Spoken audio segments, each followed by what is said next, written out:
Bruh, this movie though, the ending though, like, let's just get into it. What up, it's your boy Ken the Human, and today, you already know what's about to go down.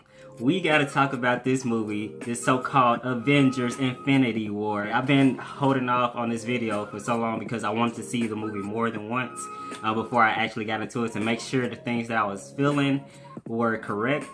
And yeah, my feelings have not changed. This movie had one of the strongest openings I've seen in the superhero movie since probably the first Avengers, or even Thor Ragnarok, because Thor Ragnarok had a really dope opening. But this movie right here is smashing everything, bro. So I'm not gonna go into all the details, but your boy Ebony Maw got some bars, nigga. Bars. Rejoice. Rejoice, we have come to kill you. Even if you're suffering now, just think of it as mercy. Like, what? I need him to be my hype man everywhere, bruh. I need this guy to be my MC at all my parties from now on, because I freaking love Ebony Maw. He was the best Black Order character, I think. I liked him the most. I can't remember exactly how it happened, but I know Loki was giving Thanos the cube, and then he tried to stab him, and I think that's when Hulk came out and tried to smash Thanos, but that shit did not go at all like he wanted it to go. Hulk got wrecked, son. He got wrecked like he was a 7-year-old karate student in a fucking professional MMA fight. Like, the shit was ridiculous. Using like knees and just using his elbows, did a throat punch. Thanos can fight, bruh. Catch these hands if you want. Thanos beat the boy so hard that he didn't want to come out for the rest of the movie, bro. The boy was shook for the rest of the movie. Thanos beat Hulk so bad that he was like, nah, bruh, I'm not going through this again. I'm not finna do that again. Don't call me. Send me back to Universal. I'm done with this Marvel shit, son. But it kind of shows you like the kind of mentality that Hulk has. Like, even though he's like a freaking monster, like he's actually like just a child mentally. Like, he's probably like around 7 or 8 years old mentally. That's the reason why he loses control and can't really control himself, because he lacks the mental capacity to do so.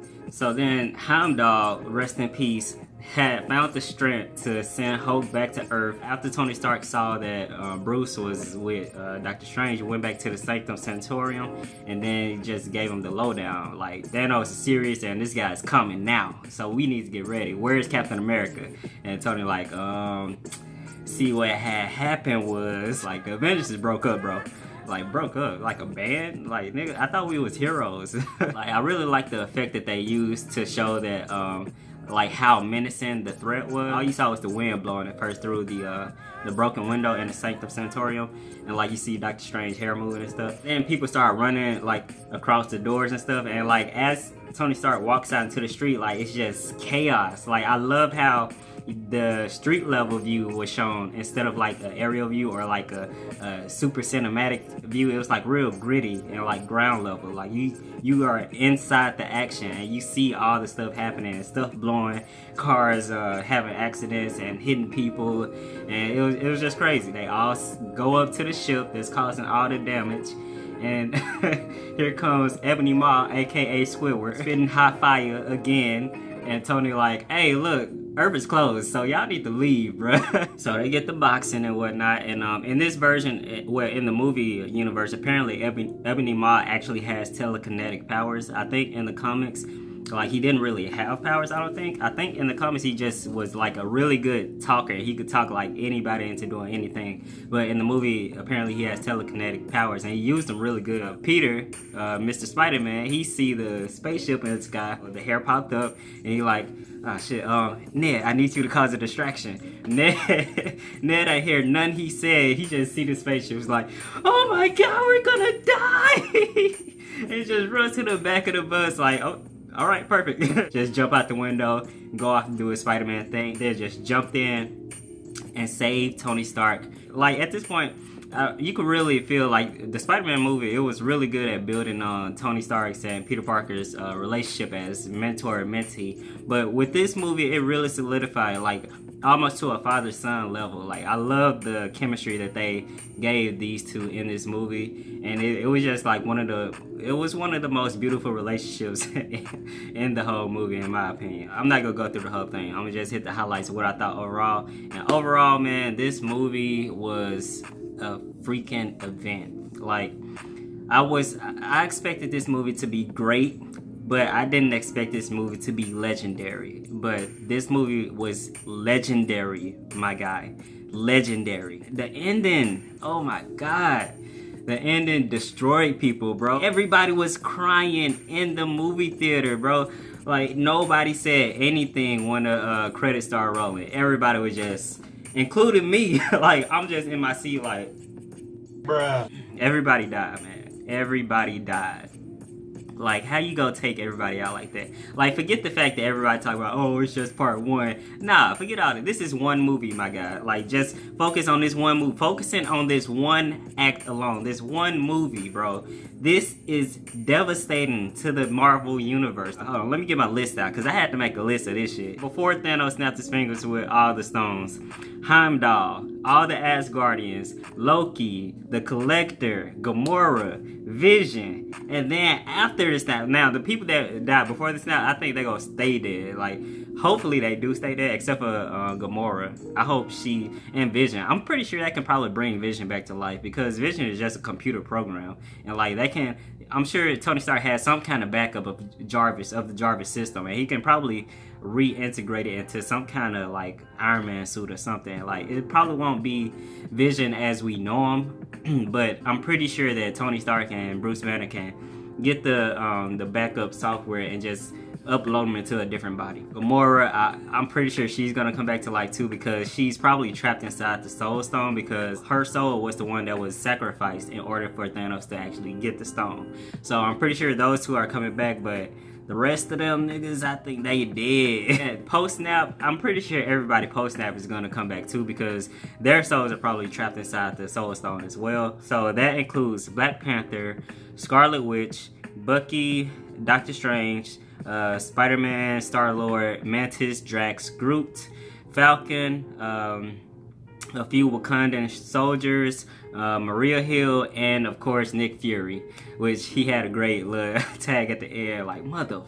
like a classic Samuel L. moment. That's the elephant in the room. That's the point that I gotta get across. How devastating the end of this movie was for me personally. It attacked me on a personal level. And then even the ending title card, like, the joke was too soon, bro. Too soon. Like, you just go fade to dust like everybody else in the movie. Like, too soon, bro. I think the one death that hit the hardest was definitely Spider-Man. Bro, like, that moment right there, I cried thinking of it, man. Like, my eyes are tearing up right now. Tony Stark is just holding this kid, bro, and he like, Mr. Stark, I don't want to go. I don't want.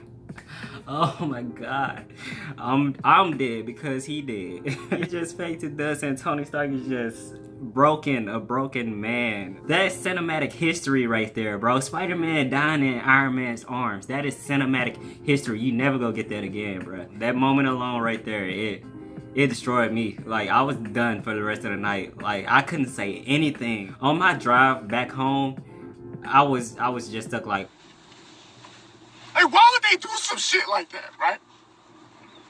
Like, and even when I got home, I'm still like, how do I handle life? Like, how can I process this? That was pretty much like a father-son moment, like a father losing his son, bro. That was the most like hardest moment in the movie for me personally. But a close second was definitely when Thanos had killed Gamora to get the Soul Stone. Like, that whole moment, it was so tragic. Like, this movie is really a tragedy. This is how you do dark, DC. This is how you do it. Like, I mean, granted, it did have a few too many jokes. I'll say that. A lot of the jokes was freaking hilarious, though. So I feel like that outweighed it a little bit. It was a lot of them, but it was some that just hit hard, though. That moment when Thanos killed Gamora to get what he been chasing for his whole entire life, to give away the thing that he loved most, to do it, bruh. Fucking genius.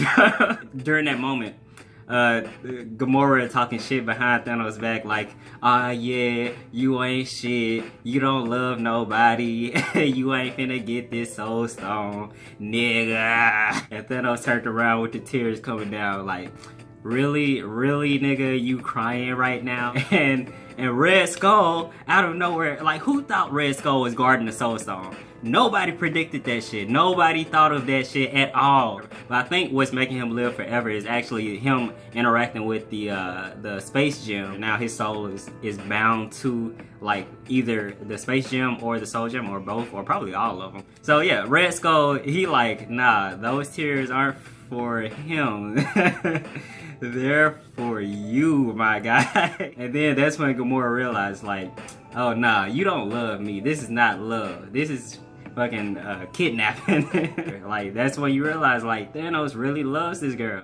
Even though he treated Nebula like shit, I feel like he only did that because he was using her as something to improve Gamora. The only true daughter that he had was Gamora. Like, that was his one and only true family, in his heart at least. And he was just using Nebula as motivation. Like, because, you know, Nebula mentioned that when they were younger, they would have to fight each other, and whoever lost lose a piece of their body, and apparently Nebula lost a lot. So yeah, I feel like Nebula was just there as motivation to make Gamora into the woman that Thanos wanted her to be. And then, like, at that moment, he had to throw it all away. His love, his commitment to his daughter, like, he has to just do it because he knew that he wasn't finna give up what he had been chasing. He had gone too far at that point because he's been going planet to planet, destroying half the life, because that's something that he really felt strongly about because of what he went through on his planet. Like, he saw that if a population outgrows its resources, then something gotta give. Like, I relate to that. I understand where he's coming from.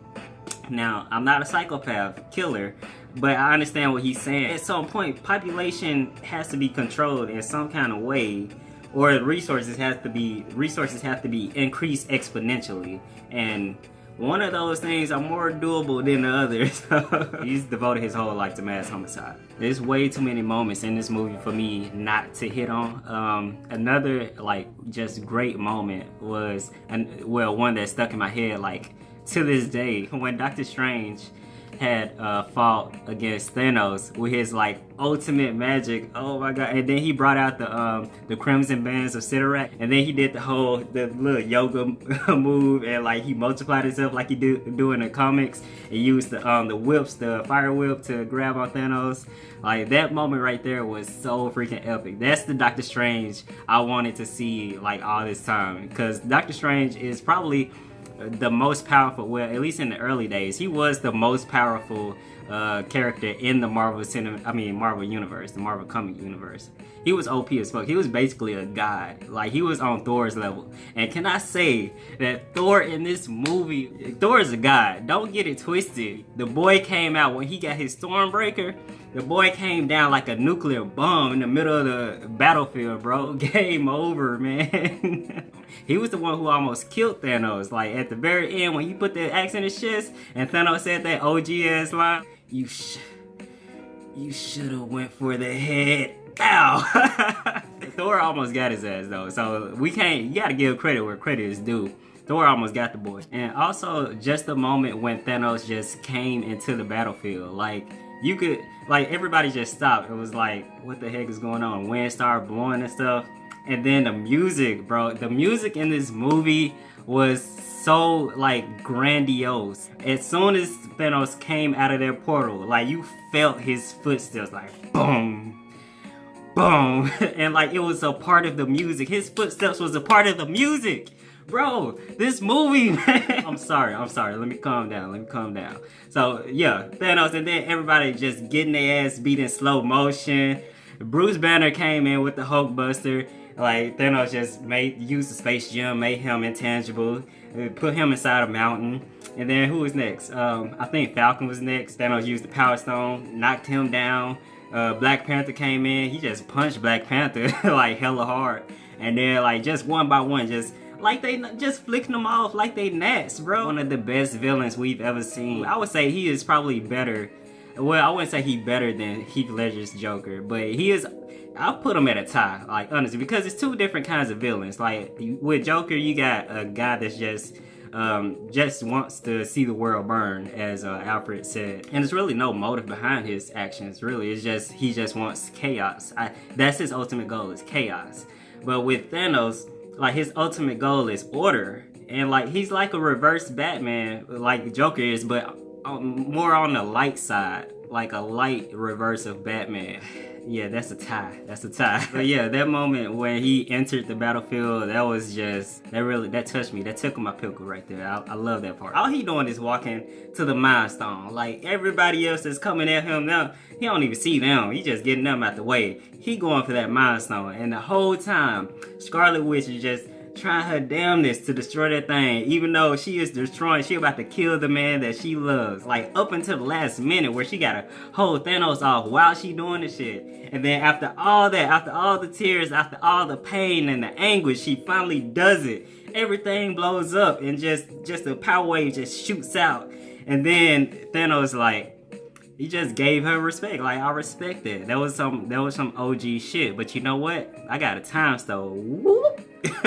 Let me get that stone. You did good. That was a nice try. You didn't try hard enough.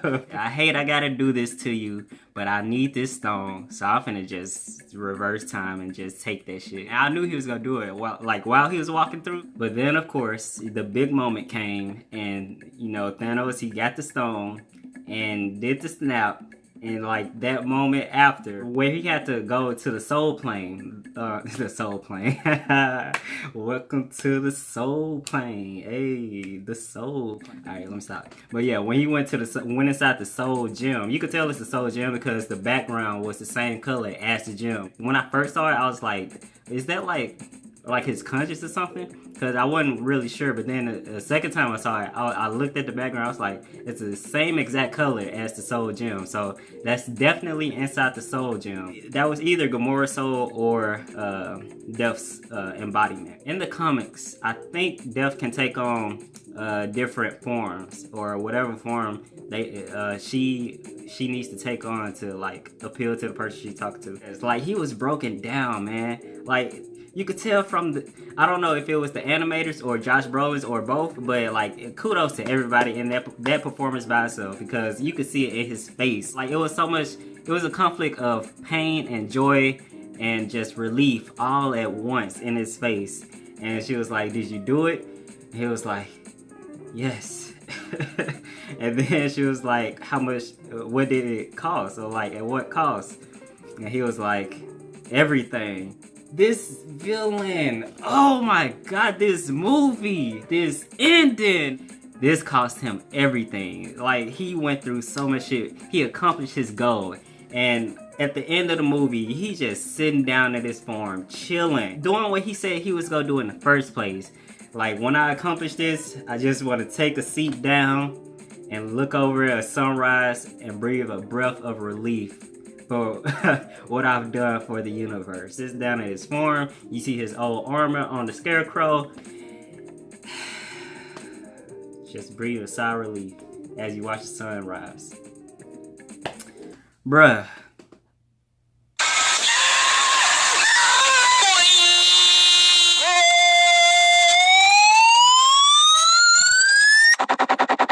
This movie is everything that a movie needs to be. It has comedy, action, drama.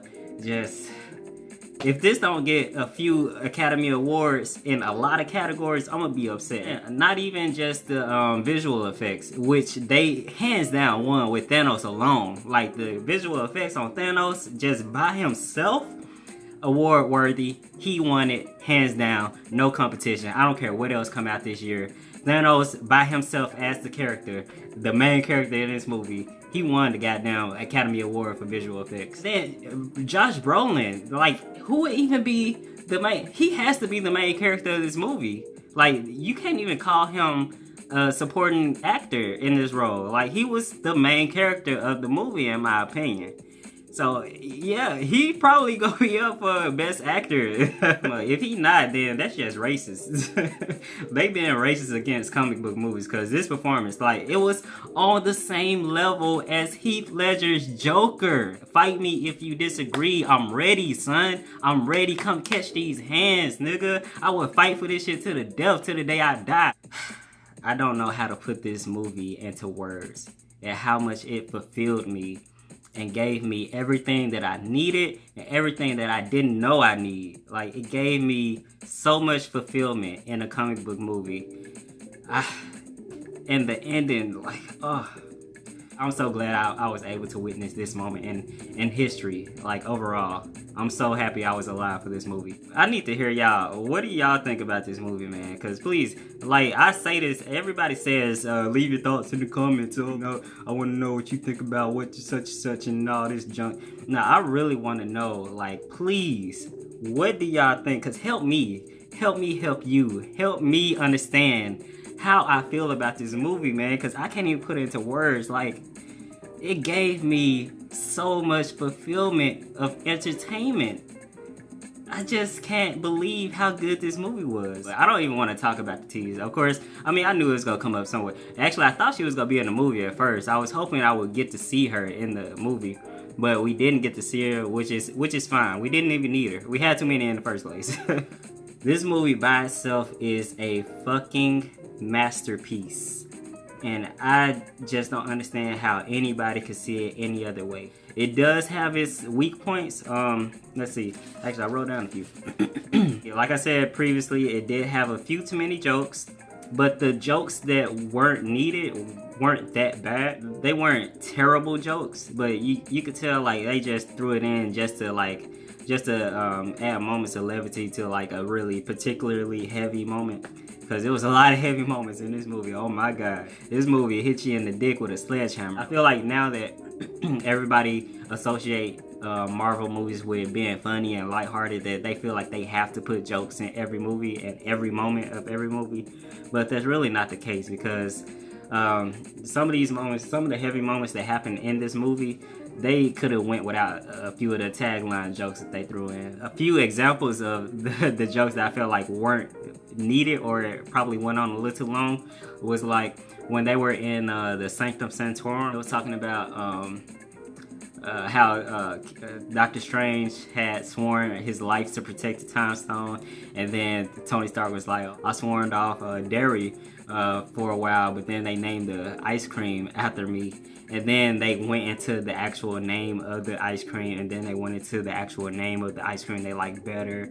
The joke could have ended where he said, I sworn off ice cream, but they named one after me. It could have ended there, but they took it too far. Another joke that I feel like they could have cut out, or they probably went a little too long, was when Thor was he met the Guardians of the Galaxy, and Peter Quill, he started to copy him and try to sound like him, like, you are not taking our pods. And like they just kept going with it. Like, you could have ended it at that line. Like, you didn't have to have him like, I'm not mocking you, you're copying me. Calm down. It's funny. It's not that funny. And then one of the jokes that could have been like so much better if they just had cut it like right after the joke had landed, but they drug it on some more, was when Drax was acting like standing still made him invisible. Which, by the way, I don't like how they dumbed down Drax either. In the first Guardians of the Galaxy, he was a menacing guy with purpose behind his actions. He didn't understand certain metaphors and jokes and stuff like that, but he was a serious guy though. Like, that's what made him funniest, when he was dead serious about what he was talking about. Like in the first Guardians, Rocket was like, metaphors go over his head, and he was like, nothing goes over my head. My reflexes are too fast, I'll catch it. Like, that was hilarious because he was dead serious about it. But like in this one where he was acting like he was invisible, like, I've learned that standing still makes me invisible. Like, how? Like, how did you come to that conclusion? That's not the guy, that's not the Drax that we were introduced to. I digress. Another weak point of the movie was definitely some of the CGI. Not all of it, because most of it was impeccable. Most of the CGI in this movie, it rivals what I saw in Ready Player One. Check out my review on Ready Player One if you're interested, by the way. But the CGI in this film was just as good as CGI in that film, in Ready Player One. Some of the CGI was kind of shaky, especially with Proxima Midnight. Like, whenever you would see her and the big guy, or Corvus Clave, which is her husband, by the way, whenever you see them, like, standing up against the shield that guards Wakanda, like, it looks like they're in a video game. And it did really jump around a lot, which I don't think is a negative at all. I like the fact that they went place to place, because whenever we was at one area, I would be wondering what's going on at this other area, and when I thought that, it would go to that area. So I like that part too, but I know a lot of people, they don't process information as quickly, or they don't keep up with the Marvel Cinematic Universe as in depth as what was necessary to really relate to the jumping around. I can see how that can be a con for some people, but for me, it wasn't really a negative. But I feel like I should point it out, because a lot of people, I'm sure, probably see it as a negative. But those are pretty much all the cons that I could point out in this movie overall. Some more things that I really like, which I forgot to touch on, the fight between Captain America and Corvus Clave, Proxima Midnight, Scarlet Witch, Vision, and Black Widow. Like, that fight, you could tell that the chemistry between those three has gotten so good. It's coming together real nicely. One move done by one person leading to another move by the next person. Really, the fight choreography in this whole thing, even with the army, even the choreography in that fight, with all those people moving at one time, it just mind-blowing, bro. But another thing that I did like were, you know how I think every Avenger movie so far has had those faceless villains where it's just something for the main superheroes to punch around and whatnot. But with this movie, it's the same thing, but you actually are scared of these things. Like, these things are so vicious. They just going at it. Like, they don't care about nothing. They killing themselves, trying to get through the shield and stuff, cutting themselves in half. They were menacing beyond what we've seen so far when it comes to the faceless armies. Like, this is definitely one of the most intimidating armies that I've seen in a movie thus far. I say that a lot in this video, but that's just how great this movie was, man. This movie did so much shit for the superhero genre. It's a pioneer in its own class. I honestly couldn't ask for a better movie than what we got, because this was perfection to a T.